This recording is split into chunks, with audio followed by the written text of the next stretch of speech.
Hello' everyone, আপোনালোকক এটা বস্তু দিব। এইখিনি বস্তু মই এইবাৰ হৈ যোৱা ঘোঁৰা বন্ধা দেউলৰ পৰা ৰাখিলোঁ।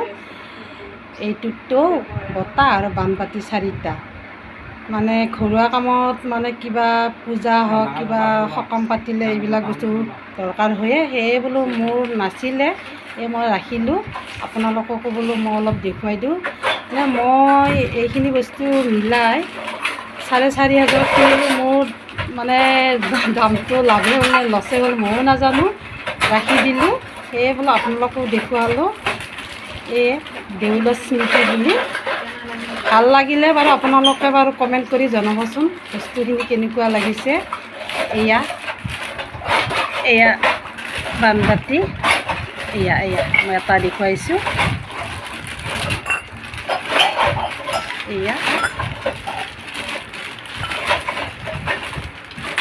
এইটো বঁটাটো কেনেকুৱা লাগিছে ক'বচোন।